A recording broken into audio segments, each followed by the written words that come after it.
આપણે સ્માર્ટફોનનો ઉપયોગ વાતચીત, મનોરંજન અને માહિતી માટે તો કરીએ જ છીએ, પરંતુ શું એ જ સ્માર્ટફોન સંકટની ક્ષણે જીવ બચાવનાર સાથી પણ બની શકે તો? પ્રધાનમંત્રી નરેન્દ્ર મોદીના એક દેશ એક ઇમરજન્સી નંબરના દૂરંદેશી વિચારને આજે ડિજિટલ શક્તિ મળી છે. 112 ઇમરજન્સી નંબર અને 112 ઇન્ડિયા એપના રૂપમાં. એક એવી ટેકનોલોજી જે માત્ર કનેક્ટ નથી કરતી, પરંતુ મુશ્કેલીમાં પડેલા માણસ સુધી મદદ પહોંચાડે છે. ક્યારેક અકસ્માત, ક્યારેક આગ, તો ક્યારેક મહિલાઓ કે બાળકો સામે ઊભી થતી અચાનક પરિસ્થિતિમાં. સંકટ ક્યારેય કહીને આવતું નથી, પણ હવે મદદ માટે અલગ અલગ નંબર યાદ રાખવાની જરૂર નથી.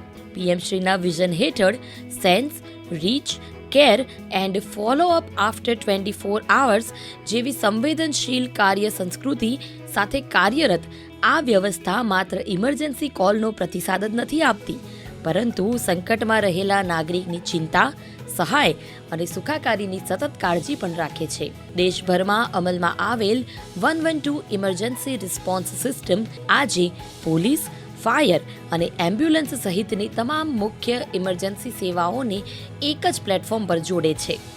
व्यक्ति जब आपत्ति में होता है तो दो चीजें तत्काल होती है, या तो एक परमात्मा का स्मरण कर देता है या अपने निकटस्थ स्वजन को इसकी याद आती है किसी भी संकट के समय. मित्रों, मैं वो स्थिति देखना चाहता हूं कि संकट के समय ईश्वर से पहले उसे 108 याद आ जाए. ગુજરાતમાં માનનીય નરેન્દ્ર મોદી સાહેબ જ્યારે મુખ્યમંત્રી તરીકે હતા, તેઓનું હંમેશા ભાર પીપીપી પબ્લિક પ્રાઇવેટ પાર્ટનરશિપ ઉપર રહેતું હતું, ગુડ ગવર્નન્સ પર રહેતું હતું.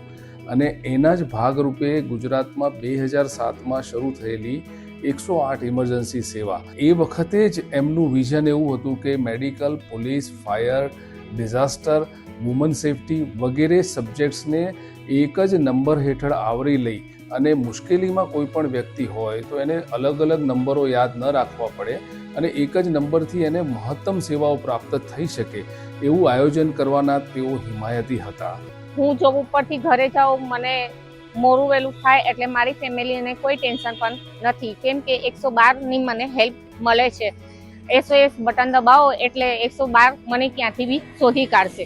અને અત્યારે હું ફ્રીલી છું અને મારી ફેમિલી પણ ફ્રી છે. પ્લે સ્ટોર, એપ સ્ટોર પરથી 112 ઇન્ડિયા એપ ડાઉનલોડ કરો.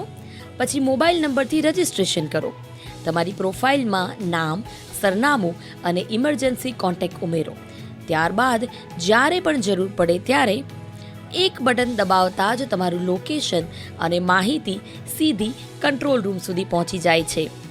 આ ઉપરાંત પાવર બટનને વારંવાર દબાવીને પણ SOS ટ્રિગર કરી શકાય છે.